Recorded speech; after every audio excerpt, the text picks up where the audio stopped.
السلام علیکم پیارے دوستو، آج کی ہماری اسٹوری کا موضوع ایک ایسے اسلامی سپہ سالار ہیں جن کا نام رہتی دنیا تک یاد کیا جائے گا۔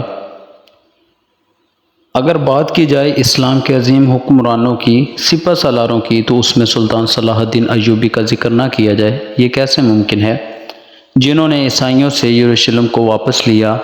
آج کے ہمارے موضوع میں سلطان صلاح الدین ایوبی کی داستان بیان کی جائے گی۔ اسے ہم داستان صلاح الدین ایوبی کا نام دیتے ہیں۔ پیارے دوستو، کہا جاتا ہے کہ سلطان صلاح الدین ایوبی دنیا کے اعلیٰ جنگجوؤں میں اپنا مقام رکھتے تھے۔ سلطان صلاح الدین ایوبی کی پیدائش 1138 کو ٹرکٹ میں ہوئی تھی۔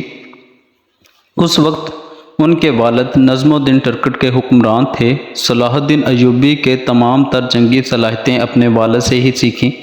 سلطان صلاح الدین ایوبی ایک ہوشیار انسان تھے جن کو امن پسند تھا اور وہ کبھی بھی لڑائی کرنا پسند نہیں کرتے تھے، لیکن پھر ایک دم سے ان کی زندگی کا طرز عمل بدل گیا جب وہ اپنے چچا کے ہمراہ ایجپٹ گئے اور وہاں کے دشمنوں سے انہوں نے جنگ بھی کی۔ اپنے چچا کی وفات کے بعد سلطان صلاح الدین ایوبی ایجپٹ کے کمانڈر اور وزیر بنے۔ صلاح الدین ایوبی کبھی بھی بڑے محلوں میں نہیں رہے، وہ مسجد کے ساتھ ہی چھوٹے سے گھر میں رہا کرتے تھے اور ادھر رہنا پسند بھی کرتے تھے۔ سلطان صلاح الدین ایوبی نے اپنی زندگی میں بہت سی جنگوں میں شرکت کی، ان جنگوں کو بہادری سے لڑا، نہ کہ فتح بھی حاصل کی۔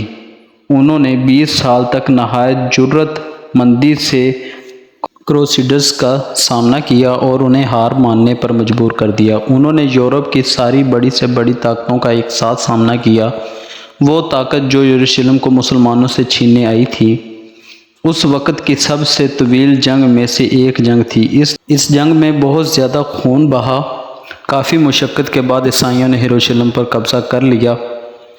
کروسیڈرز کا مطلب مذہب کی لڑائی ہے۔ یہ لڑائی محض ایک شہر کے لیے لڑی گئی۔ یروشلم یہ وہ جگہ ہے جہاں حضرت عیسیٰ علیہ السلام نے دین کو پھیلایا تھا۔ 15 جولائی سال 1099 یہ اسلامی تاریخ کا ایک اندھیرے سے بھرا دن تھا، کیونکہ حضرت عمر کے یروشلم کو فتح کرنے کے 462 سال بعد یہ یروشلم دوبارہ سے عیسائیوں کے پاس چلا گیا۔ اس دن مسلمانوں پر اتنے ظلم ہوئے کہ جس کا ذکر بھی نہیں کیا جا سکتا۔ اس دن تقریباً 70,000 مسلمانوں کو شہید کیا گیا۔ سڑکوں پر انسانی خون اس قدر پڑا تھا کہ گھوڑوں کا چلنا بھی ممکن نہ تھا۔ گھوڑے پھسل رہے تھے۔ پورے شہر کی کئی ساری مساجد کو شہید کیا گیا۔ اس سے صرف مسلمانوں کو ہی نہیں بلکہ عیسائیوں کو بھی نقصان ہوا۔ وہ عیسائی جن کا کلچر گریک، جارجن، ارمینین تھا، ان پر کیتھولک چرچ کے کلچر کو تھوپا جانے لگا۔ یہ خبر سن کر کہ مسلمانوں کی تیسری مقدس جگہ مسلمانوں کے ہاتھ سے نکل گئی، اس نے پوری دنیا کے مسلمانوں کو حیرانی میں ڈال دیا۔ عباسی خلافت اس کے پاس اتنی طاقت نہیں تھی کہ وہ کروسیڈرز کا سامنا کر سکے۔ یروشلم کے علاوہ کروسیڈرز نے کئی اور شہروں پر اپنا قبضہ جما لیا، لیکن ان کروسیڈرز کا سامنا سلجوکیوں سے بھی ہوا، جنہوں نے ان کو پیچھے ہٹنے پہ مجبور کر دیا۔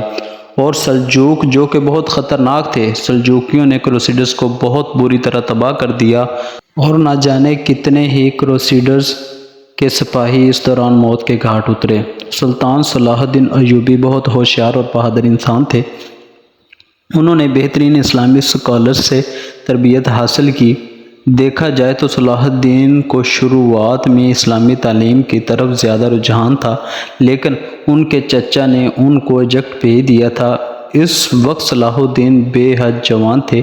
جب 1169 میں صلاح الدین ایوبی ایجپٹ میں تخت نشینی سنبھالی تو ان کی مذہبی تعلیمات نے ان کی گورنری پالیسی کو بہت متاثر کیا، لیکن ایک شخص جس کو صلاح الدین کی بڑھتی ہوئی طاقت پسند نہیں آ رہی تھی وہ تھے نور الدین۔ وہ شام میں تھے۔ ایجپٹ اور شام کے لوگوں کو لگنے لگا تھا کہ ان دونوں کے بیچ جنگ ہونا طے ہے، لیکن ایسا نہیں ہوا اور 1174 میں زنگی بیماری کی وجہ سے وفات پا جاتے ہیں، جن کے بعد صلاح الدین کی حکومت ایجپٹ کے ساتھ ساتھ سیریا پر بھی قائم ہو جاتی ہے۔ مسلمانوں کی جو زمین الگ الگ تھی صلاح الدین نے اسے پھر سے ایک کر دیا اور کروسیڈرز کی اور یروشلم کی سلطنت مضبوط اسلامی ریاست سے گر چکی تھی۔ سال 1170 اور 1180 میں پوری مسلم دنیا ایک ہو گئی تھی اور عیسائی الگ الگ ہو گئے تھے، ٹھیک اسی طرح جیسے 1099 میں تھا جب سارے عیسائی ایک ہو گئے تھے اور مسلمان ایک نہ تھے۔ لیکن صلاح الدین جنگ نہیں کرنا چاہتے تھے، انہوں نے کئی سارے معاہدے بھی کیے یروشلم کی سلطنت کے ساتھ، لیکن رینالڈ نام کے عیسائی حکمران نے معاہدہ توڑ دیا۔ اس نے کئی سارے مسلمانوں کا خون بہایا، یہاں تک کہ وہ مسلمانوں کی مقدس جگہ مکہ مکرمہ پر حملہ کرنے کی تیاری کرنے لگا، جس کے بعد 1180 میں صلاح الدین ایوبی کی فوج نے اس کروسیڈرز کا مقابلہ کیا اور انہیں پیچھے ہٹنے پر مجبور کر دیا۔ اس کے بعد تو مسلمان اور عیسائی میں دشمنی بڑھتی ہی گئی اور بات جنگ تک پہنچ گئی۔ سلطان صلاح الدین اور یروشلم کے درمیان جنگ ہونا طے ہو گئی اور پھر 1187 کو یہ جنگ لڑی گئی، جسے ہم آج تک حطین کی جنگ سے جانتے ہیں۔ اس جنگ میں صلاح الدین ایوبی نے کروسیڈرز کا خاتمہ کر کے رکھ دیا اور پھر سے مسلمانوں نے یروشلم کو فتح کیا، جس کا انتظار پچھلے 88 سال سے مسلمانوں کو تھا۔ اور اس کے بعد صلاح الدین ایوبی حضرت عمر فاروق رضی اللہ تعالیٰ عنہ کے نقش قدم پر چلے، جنہوں نے سال 637 میں یروشلم کو فتح کیا تھا، لیکن مسلمانوں نے عیسائیوں کا خون نہ بہایا، شہر میں قتل عام نہ ہوا اور ہر کسی کو اپنے اپنے دین پر چلنے کا پورا اختیار حاصل تھا۔ اب یروشلم پوری طرح مسلمانوں کے قبضے میں آ چکا تھا۔ اس بات سے سارے عیسائی غصے میں آئے اور یورپ میں اپنی فوج کو اکٹھا کرنے لگے۔ جرمنی اور فرانس نے بھی اپنی فوجیں تیار کرنا شروع کر دیں کہ ہم نے پھر سے یروشلم کو واپس لینا ہے، اور انگلینڈ کے حکمران رچرڈ نے بھی اپنی کمان کے نیچے ایک بڑی فوج تیار کر لی، لیکن ان کو کیا خبر کہ ان کا سامنا صلاح الدین ایوبی سے تھا۔ انہوں نے کئی جنگیں تو سلطان کے خلاف لڑیں اور انہیں بھاری نقصان اٹھانا پڑا، لیکن اب پورے یورپ کی فوجیں اکٹھا ہونے لگی تھیں اور متحد ہو کر آ گئیں اور صلاح الدین ایوبی سے مقابلہ کرنے کے لیے آئی۔ ادھر صلاح الدین ایوبی کی فوج صلیبیوں کا مقابلہ کرتے ہوئے تھک چکی تھی اور ان کے پاس کھانے کے لیے بھی کچھ نہیں بچا، جس کے بعد یہ طے ہوا کہ اب اور خون نہیں بہے گا اور کوئی قتل نہیں ہوگا۔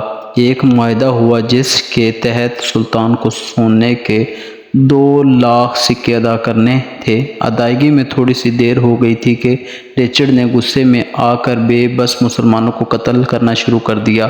جب اس بات کی خبر صلاح الدین تک پہنچی تو انہوں نے بہت غصے کا اظہار کیا اور انہوں نے مسلمانوں کے خون کا بدلہ لینے کی قسم کھائی۔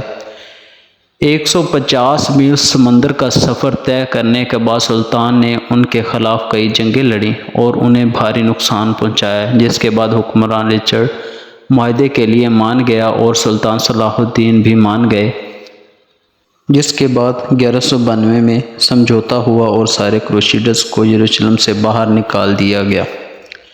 اس لیے ایک عالم دین نے فرمایا تھا، جس قوم کی بیٹیاں ناچنے گانے کو اپنا شوق بنا لیں، اس قوم سے ناچنے گانے والے ہی پیدا ہوں گے۔ خالد بن ولید پیدا نہیں ہو سکتے، محمد بن قاسم پیدا نہیں ہو سکتے، طارق بن زیاد پیدا نہیں ہو سکتے، صلاح الدین ایوبی پیدا نہیں ہو سکتے۔ صلاح الدین کے خلاف 7 سلطنتیں آ گئی تھیں، پورا یورپ ایک طرف اور ادھر تنہا صلاح الدین ایک طرف تھا۔ اس کے باوجود اس نے پورے یورپ کو شکست دی۔ رینالڈ ایک بادشاہ تھا جس نے حج پر جانے والے مسلمان قافلے پر حملہ کر کے قافلے والوں کو قید کر لیا اور قید میں مسلمانوں سے کہنے لگا کہ بلاؤ اپنے محمد صلی اللہ علیہ وسلم کو۔ جب حطین کی جنگ ہوئی تو اس میں بڑے بڑے بادشاہ مسلمانوں کے ہاں قید ہوئے، جس میں رینالڈ بھی تھا۔ تقریباً 12 بادشاہ قید ہوئے اور سب پیاس کی شدت سے تڑپ رہے تھے۔ صلاح الدین ایوبی نے سب کو پانی پلایا، لیکن رینالڈ کو نہیں پلایا۔ ان بادشاہوں میں سے ایک نے اپنے پانی سے تھوڑا سا پانی بچا کر رینالڈ کو دیا تو صلاح الدین نے کہا کہ یہ پانی تم نے پلایا ہے، میں نے نہیں۔ اسلام میں ہے کہ جب آپ کسی کو پانی پلاتے ہیں تو پھر اسے امن کی نشانی کہتے ہیں۔ رینالڈ کو اسلام کی دعوت بھی دی گئی، لیکن اس نے انکار کر دیا، تو سلطان نے رینالڈ سے کہا کہ میں نے اس وقت قسم کھائی تھی جب تم نے مسلمانوں کے قافلے پر حملہ کر کے انہیں قید کر کے کہا تھا کہ بلاؤ اپنے محمد صلی اللہ علیہ وسلم کو، تو میں نے اسی دن سے قسم کھائی تھی کہ اللہ نے مجھے موقع دیا تو اپنے ہاتھوں سے تمہاری گردن اڑاؤں گا، لے آج میں تیری گردن اڑانے جا رہا ہوں۔ تو سلطان نے گردن اڑائی تو باقی بادشاہ خوف سے کانپنے لگے۔ تو سلطان نے کہا کہ ہمارے ہاں اسلام میں بادشاہوں کے ساتھ بادشاہوں جیسا سلوک کیا جاتا ہے، لیکن یہ اپنی حد سے آگے ہی بڑھ گیا تھا۔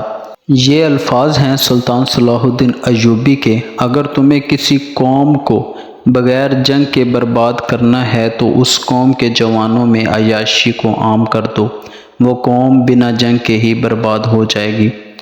آپ پیچھے نظر دوڑائیں تو آپ کو پتہ چلے گا کہ جب تک مسلمانوں نے اسلام کے مطابق زندگیاں بسر کی انہوں نے کامیابیاں پائیں، اور جب وہ اسلام کے رستے سے ہٹے تو انہوں نے ناکامیاں اور ذلتیں مول لیں۔